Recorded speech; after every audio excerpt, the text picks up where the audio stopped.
Non aqueous solvents के part 3 में basic part second inorganic chemistry में doctor Neeta Kanungo, associate professor SPC government college Ajmer.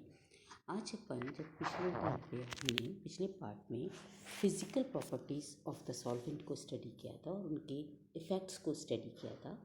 आज अपन पढ़ेंगे chemical properties and their effects. विलायकों के रासायनिक गुण, उनमें विलय किए जाने वाले पदार्थों के रासायनिक गुणों को भी प्रभावित करते हैं।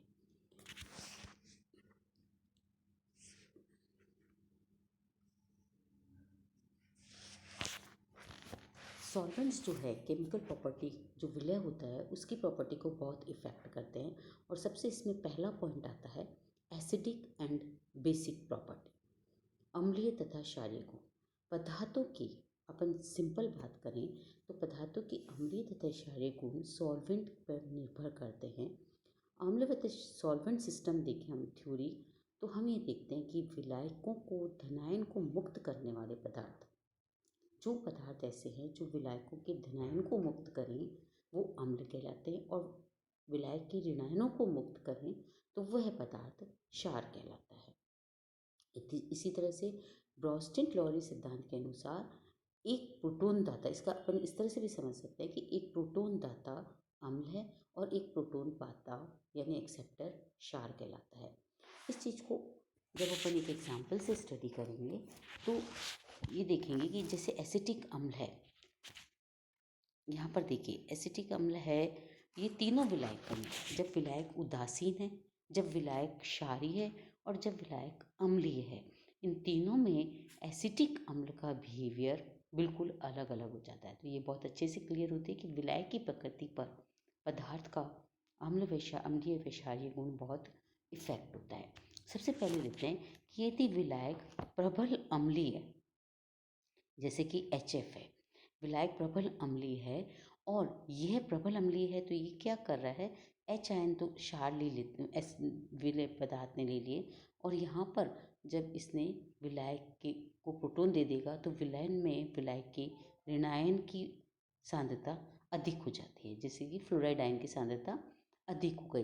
तो ऐसा पदार्थ जो होता है वो क्षारीय व्यवहार का हो जाएगा, जहाँ पे एसिटिक एसिड जो है वो क्षारीय व्यवहार करता है। उसी तरह से यदि विलायक क्षारीय है, जैसे अमोनिया है और एसिटिक अम्ल अपने विलय पदार्थ लिया है, तो ये यहाँ पे क्या करता है कि अमोनियम आयन H आयन ले लेगा और ये विलायक धनायन बन जाता है, पॉजिटिव हो जाता है, और यहाँ पर एसिटेट आयन फ्री हो जाता है और ये प्रबल अम्ल की तरह बिहेव करता है। और तीसरा पॉइंट आ जाता है कि यदि विलायक न्यूट्रल है, उस केस में अपन देख रहे हैं कि यहाँ पर विलायक धनायन बना रहा है, यानी हम इसको सिंपल से कहते हैं कि H आयन रिलीज कर रहा है, तो ये एक वीक एसिड की तरह बिहेव करता है। तो एसिटिक अम्ल का जलीय माध्यम में एक दुर्बल अम्ल की भांति व्यवहार करता है, क्षारीय माध्यम में यह प्रबल अम्ल की तरह व्यवहार करता है, और प्रबल अम्लीय विलायक में यह क्षार की तरह व्यवहार करता है। तो इस तरह से यदि विलायक प्रबल अम्लीय है तो वह विलय पदार्थ के प्रोटॉन दे देगा और विलयन में विलायक के ऋणायन की सांद्रता बढ़ जाएगी और विलय पदार्थ का व्यवहार क्षारीय हो जाएगा।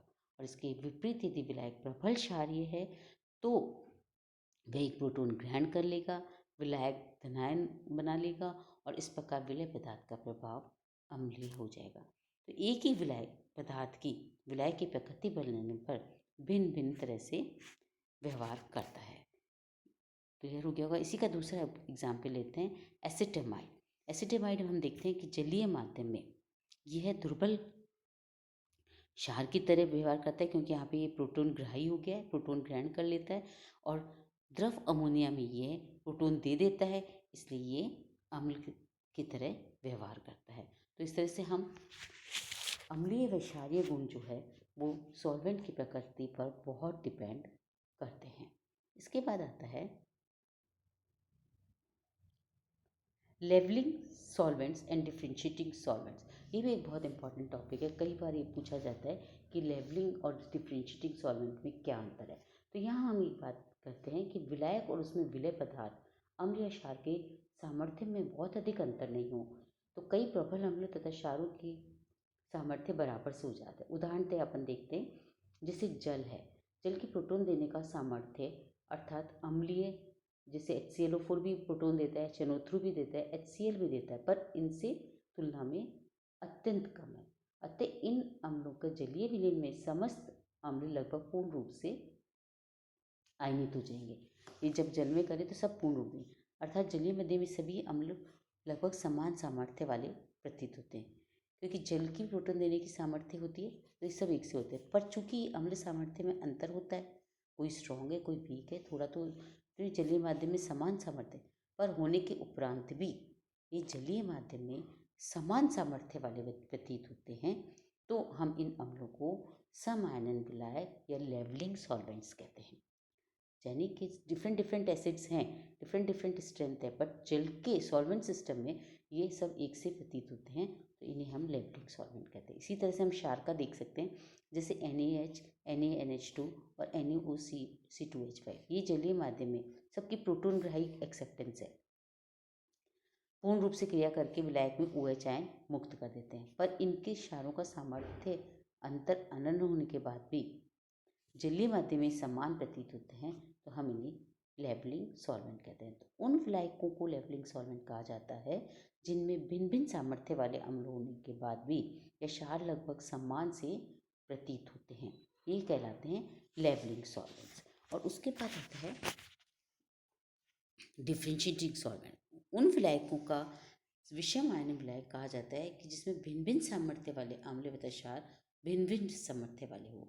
जैसे इसके विपरीत अपन, जैसे अपन ने लेवलिंग सॉल्वेंट देखा, उसके विपरीत अपन देखें कि विलय पदार्थ प्रोटॉन दाता तथा प्रोटॉन ग्राही की प्रवृत्ति अधिक अंतर नहीं है, तो उस विलायक में विभिन्न अम्लों में क्षारों का सामर्थ्य भी भिन्न भिन्न प्रतीत होता है।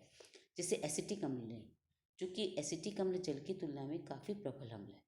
जल तो न्यूट्रल होता है, पर जल की तुलना में काफ़ी होता है। इसके अंदर यदि हम HCl, HNO3 और HCl का देखें तो अधिक अम्ल सामर्थ्य में कम अंतर है, तो एसिटिक अम्ल विलायक में ये सामर्थ्य भिन्न भिन्न हो जाती है। अतः इन अम्लों के लिए एसिटिक अम्ल एक डिफ्रेंशिएटिंग सॉल्वेंट हो गया। इसी तरह से द्रव अमोनिया में, जैसे अपन ने बेस का देखा था NaH, NaNH2, NH2, इनका द्रव अमोनिया में देखते हैं, ये प्रबल क्षारीय होता है अमोनिया, तो इनके अंदर इनका क्षार का सामर्थ्य का अधिक अंतर नहीं है, पर इनके इसमें क्षार सामर्थ्य भिन्न भिन्न प्रतीत होता है यदि हम अमोनिया सॉल्यूशन लें, तो ये एक डिफ्रेंशिएटिंग सॉल्वेंट हो गया। तो उन विलायकों को डिफ्रेंशिएटिंग सॉल्वेंट कहा जाता है जिनमें भिन्न भिन्न सामर्थ्य वाले अम्ल तथा क्षार भिन्न भिन्न सामर्थ्य वाले ही रहे, वहाँ पर रहते नहीं, वहाँ सेम हो जाते हैं और यहाँ पर रहते हैं। तो ये कहलाता है levelling solvents and differentiating solvents. I think ये आपको समझ में आ गया हो। ये अलग से भी कई बार क्वेश्चन पूछा जाता है, what is levelling solvent, what is differentiating solvent, example बन रही, तो आप लेवलिंग सॉल्वेंट में अपन H2O ले सकते हैं और डिफ्रेंशिएटिंग सॉल्वेंट में एसिटिक एसिड और अमोनिया ले सकते हैं। इसके बाद आता है ऑक्सीकारक तथा अपचायक गुण। जल शीघ्रता से अपचयित होकर हाइड्रोजन मुक्त करता है और अमोनिया शीघ्रता से ऑक्सीकृत होकर प्रोटॉन ग्रहण करता है। अतः इलेक्ट्रोकेमिकल शरीर में जो तत्व हाइड्रोजन के ऊपर आते हैं उनका उपयोग यदि जलीय माध्यम में किया गया हो तो वे किसी अन्य पदार्थ की अपेक्षा जल को अपचयित कर देंगे। ये चीज़ भी इस पर डिपेंड करती है। इसी प्रकार यदि द्रव अमोनिया किसी ऐसे ऑक्सीकारक का उपयोग किया जाए जो इलेक्ट्रोकेमिकल में नाइट्रोजन से नीचे आता है, तो वह किसी अन्य पदार्थ की अपेक्षा विलायक अमोनिया को ऑक्सीकृत करने लगेगा।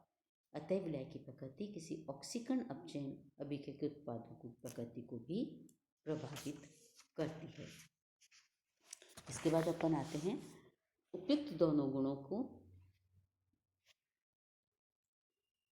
के अतिरिक्त विलायक की प्रकृति किसी पदार्थ की विलेयता को भी प्रभावित करती है। किसी विलायक के गुण यदि विलेय पदार्थ के अणु से क्रिया करेंगे तो स्वाभाविक रूप से उनकी विलेयता में वृद्धि हो जाएगी। CO2, SO2, NH3 आदि गैसें जल में विलयशील हैं, क्योंकि ये जल के साथ क्रिया करके विलयशील पदार्थ बनाती है H2CO3। इससे क्लियर हो गया। तो विलायक की प्रकृति किसी पदार्थ की विलेयता को भी, किसी को सॉल्युबल कर लेती है बहुत इजीली और एक प्रोडक्ट बना लेती, विलयशील पदार्थ बना देती, जैसे CO2 गैस H2 के साथ H2CO3, SO2 H2 के साथ H2SO3, NH3 H2 के साथ NH4OH है। विलायकों में संपन्न होने वाली की जाने वाली रासायनिक अभिक्रिया अपन नेक्स्ट पार्ट में इस पर पढ़ेंगे। आज अपन ने देखा हमने तीनों चीज़ देख ली।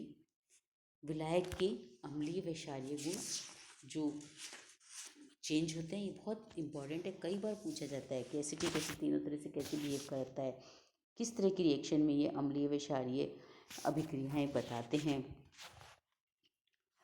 है ना। और ये क्वेश्चन पूछा जाता है। उसके अलावा ये levelling solvent and differentiating solvents का भी पूछा जाता है, और ऑक्सीकारक और अपचायक गुण का भी देखा जाता है। तो ये था, आज अपन ने chemical properties and there effects in non aqueous solvents का क्या इफेक्ट होता है उसको स्टडी किया। Thank you.